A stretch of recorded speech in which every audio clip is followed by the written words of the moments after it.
انتشار پھیلانے کے لیے یہ تمام تر اس سازش کا سرغنہ عمران نیازی تھا اور اس کی سہولت کاری جنرل فیض اور ان کے جو باقی ساتھی ہیں وہ کر رہے تھے. ایک سیاسی گٹھ جوڑ تھا بانی چیئرمین پی ٹی آئی کی قیادت میں جس کے ساتھ لنک تھا جنرل فیض کا اور باقی افسران کا اور باقی کچھ اس میں اور اداروں کے بھی لوگ شامل ہیں. اور دیکھیے یہ دائرہ کار بڑھے گا, چاہے کوئی ثاقب ہو کوئی نثار ہو, یہ معاملات آگے چلیں گے, شفافیت کے ساتھ چلنے ہیں. اور یہ کسی کو اس ملک میں اجازت نہیں دی جا سکتی کہ ایک سیاسی لیڈر یہ طے کرے اور باقی لوگوں کو ساتھ ملا کر کلوژن کے ساتھ, گٹھ جوڑ کے ساتھ اس ملک میں تباہی پھیلانے کی کوشش کرے. اور یہ مجھے بتائیے کہ دہشت گردوں کو واپس کون لے کے آیا تھا؟ کیا وہ بھی گٹھ جوڑ نہیں تھا؟ بانی پی ٹی آئی اور فیض حمید کا گٹھ جوڑ تھا. فیض حمید بانی پی ٹی آئی کی سہولت کاری کر رہے تھے. دونوں نے مل کر پاکستان کو عدم استحکام کی طرف دھکیلا. فوج نے اپنے ادارے میں بڑا سخت احتساب کیا ہے. عدلیہ اور باقی اداروں کو بھی ایسا ہی کرنا چاہیے. ثاقب نثار ہو یا فیض حمید, معاملات آگے بڑھیں گے. احتساب کا دائرہ مزید وسیع ہونا چاہیے. وفاقی وزیر اطلاعات کا مطالبہ. عطا تارڑ کہتے ہیں جو بھی ملک کے خلاف سازشیں کرے گا انجام یہی ہوگا. نواز شریف نے عوام کو بڑا ریلیف دیا ہے. پنجاب حکومت کا بجلی کی قیمتیں کم کرنا تاریخی اقدام ہے.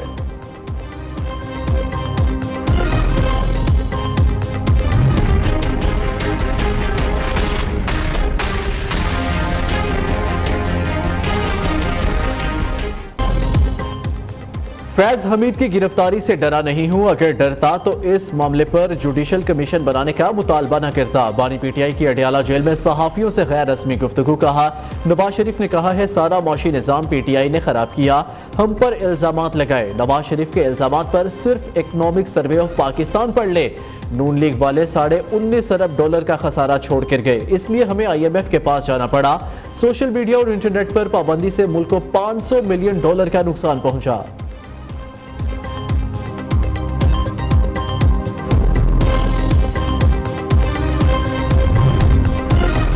حکومت مونکی پوکس سے نمٹنے کے لیے متحرک. وزیر اعظم کی زیر صدارت اہم اجلاس. شہباز شریف نے ہوائی اڈوں, بندرگاہوں اور بارڈرز پر مونکی پوکس کی اسکریننگ کے نظام کو مؤثر بنانے کی ہدایت کر دی. کہا national command and operation centre monkeypox کی صورتحال پر گہری نظر رکھے.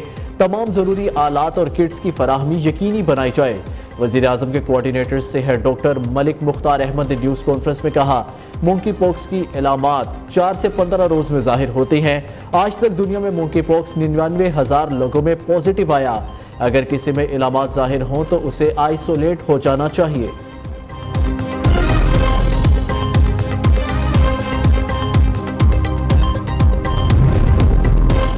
پیارے مصطفیٰ بھائی, پیاری مریم نواز بی بی. پنجاب میں بجلی کے بلوں میں ریلیف پر مریم نواز اور مصطفیٰ کمال کے درمیان سوشل میڈیا پر میٹھی تکرار. مصطفیٰ کمال نے پریس کانفرنس میں صرف پنجاب میں بجلی کی قیمتیں کم کرنے کے فیصلے کو ناقابل قبول قرار دیا, جس پر مریم نواز نے ایکس پر بیان میں کہا پنجاب نے یہ ریلیف مفت نہیں بلکہ عوام کے لیے پیسے دے کر لیا ہے. پنجاب نے اپنے بجٹ سے 45 ارب ادا کیے. مجھے خوشی ہوگی اگر آپ حکومت سندھ سے بات کریں. جواب میں مصطفیٰ کمال نے لکھا آپ کے قیمتی مشورے کا شکریہ ادا کرتا ہوں. سندھ حکومت کا برتاؤ پچھلے 15 سال سے اچھا ہوتا تو آپ کے پاس نہ آتے.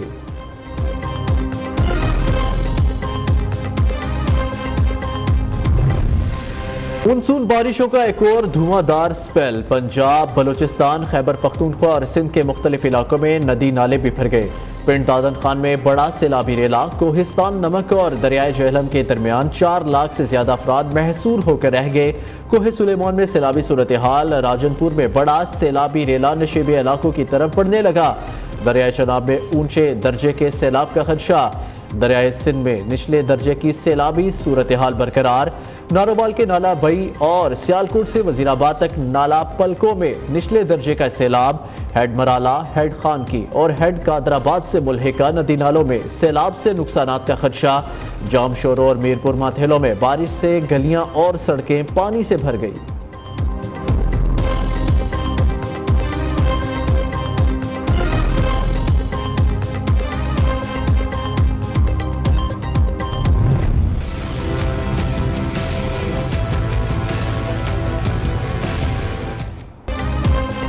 لاہور سمیت پنجاب کے مختلف شہروں میں موسلادھار بارش، نشیبی علاقے زیر آب آ گئے۔ لاہور، ساہیوال، رحیم یار خان، ٹوبہ ٹیکسنگ، خانیوال، فیصل آباد، ڈیرہ غازی خان، گجرانوالہ، سیالکوٹ اور راولپنڈی میں بادل جم کر برسے۔ نارووال میں 3 دوست نالا ڈیک میں ڈوب گئے، ایک کی لاش نکال لی گئی، 2 کی تلاش جاری۔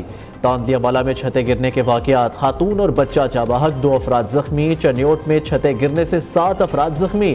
ملتان میں بارش کا 30 سالہ ریکارڈ ٹوٹ گیا۔ اسلام آباد میں بھی بادل برسے۔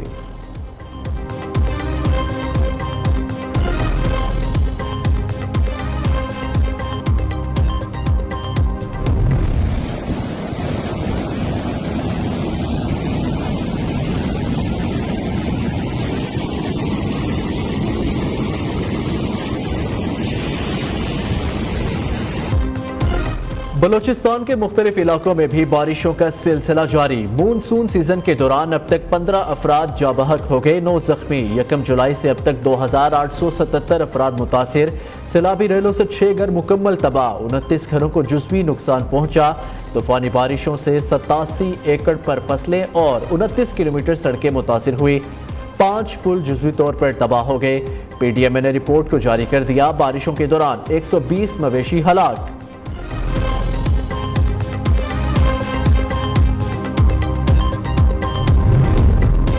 پنجاب میں شدید بارشیں، پانی کی بروقت نکاسی نہ ہونے پر وزیر اعلیٰ مریم نواز ان ایکشن۔ وزیر اعلیٰ کا مختلف شہروں میں بارشی پانی کی بروقت نکاسی نہ ہونے کا نوٹس، متعلقہ حکام کو فوری طور پر نکاسی آب مکمل کرنے کا حکم۔ ڈپٹی کمشنرز کو نکاسی آب آپریشن کی مانیٹرنگ کی ہدایت۔ شیر افضل مروت کے پی ٹی آئی سے اختلافات ختم۔ پی ٹی آئی رہنما شیر افضل مروت کا کہنا ہے بانی پی ٹی آئی کی ہدایت پر تمام اختلافات ختم کر دیے ہیں۔ بانی پی ٹی آئی نے آج گلے لگایا، آج ہم شیر و شکر ہو گئے۔ پارٹی رہنماؤں کے متعلق دیے گئے ریمارکس پر معذرت خواہ ہوں۔ بانی پی ٹی آئی نے مجھے 22 اگست کے جلسے کی ذمہ داری سونپی ہے۔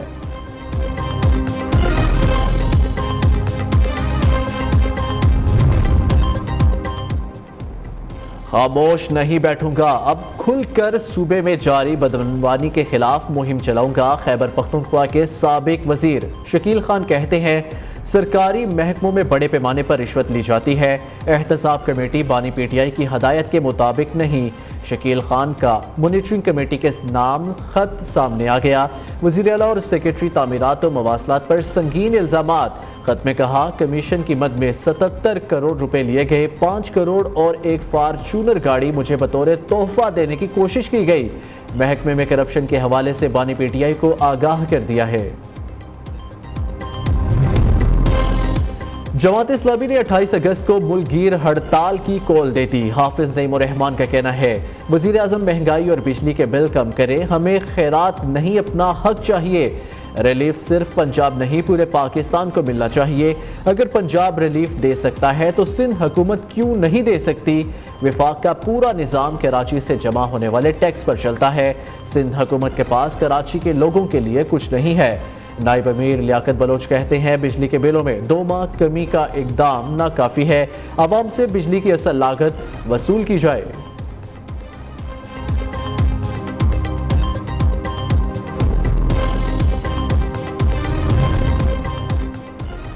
پشاور میں روٹی کی قیمت میں 5 روپے اضافہ، ضلع انتظامیہ نے 125 گرام روٹی کی قیمت 20 روپے مقرر کر دی۔ اس سے قبل 100 گرام کی روٹی 15 اور 200 گرام کی روٹی 30 روپے میں فروخت کی جا رہی تھی۔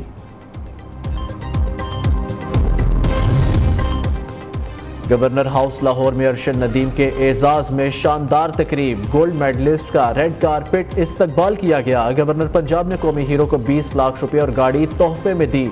2 نجی سوسائٹیز نے 1 کنال اور 10 مرلے کا پلاٹ تحفہ دیا۔ سردار سلیم حیدر کا کہنا ہے ملک کے ہر حصے میں ارشد ندیم کی کامیابی کو سراہا جا رہا ہے، امید ہے ارشد ندیم ورلڈ ریکارڈ بھی توڑیں گے۔ ارشد ندیم نے کہا اللہ کا شکر ہے پورا ملک مجھے عزت دے رہا ہے، والدین کی دعاؤں سے اولمپکس میں گولڈ میڈل حاصل کیا، مستقبل میں مزید کامیابیاں حاصل کر کے ملک کا نام روشن کرتا رہوں گا۔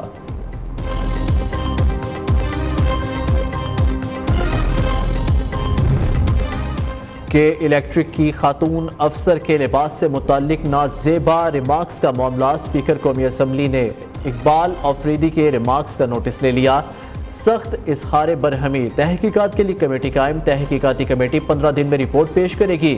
وفاقی وزیر قانون و انصاف سینیٹر اعظم نذیر تارڑ کمیٹی کے سربراہ مقرر، سید نوید قمر، سید امین الحق، ملک محمد عامر ڈوگر، مولانا عبدالغفور حیدری بھی شامل۔ فیکٹ فائنڈنگ کمیٹی پارلیمانی پارٹیوں کی 5 خواتین ممبران کو شامل کرنے کی مجاز ہوگی۔ کراچی کے علاقے نارتھ کراچی مسلم ٹاؤن میں خاتون کو ہراساں کرنے کا واقعہ، موٹر سائیکل سوار ملزم کی خاتون سے دست درازی، نازیبا حرکت کی سی سی ٹی وی فوٹیج سامنے آ گئی، ملزم گرفتار نہ ہو سکا۔ لاہور میں بھی خواتین کو ہراساں کرنے کا واقعہ، کوٹ لکھپت پولیس نے برقع پہن کر خواتین کو ہراساں کرنے والے ملزم کو گرفتار کر لیا۔ ملزم علی رضا شنگائی پل پر شاپنگ کے لیے آئی فیملیز کو ہراساں کر رہا تھا۔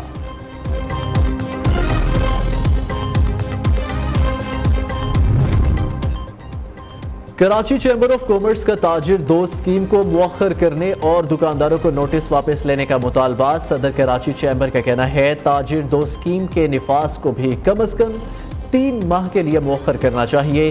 یقین دہانی کرائی گئی تھی کہ چھوٹے دکانداروں سے 1000 سے 1200 روپے تک کا ٹیکس لیا جائے گا، لیکن اب ہر ماہ 60,000 روپے کا بھاری ٹیکس جمع کرانے کے نوٹس جاری کیے جا رہے ہیں۔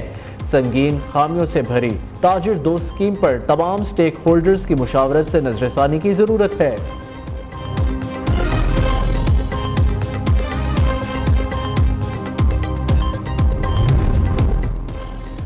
پاکستان انجینئرنگ کونسل کے انتخابات آج ہوں گے۔ ملک بھر میں 155 پولنگ سٹیشنز قائم، انتخابات میں 3,50,000 ووٹرز حق رائے دہی کا استعمال کریں گے۔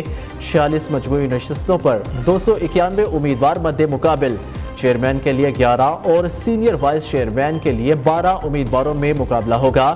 پولنگ کا عمل صبح 8 سے 5 بجے تک جاری رہے گا۔ ووٹرز کو اپنے اصل قومی شناختی کارڈ کے ساتھ پولنگ سٹیشن آنا ہوگا۔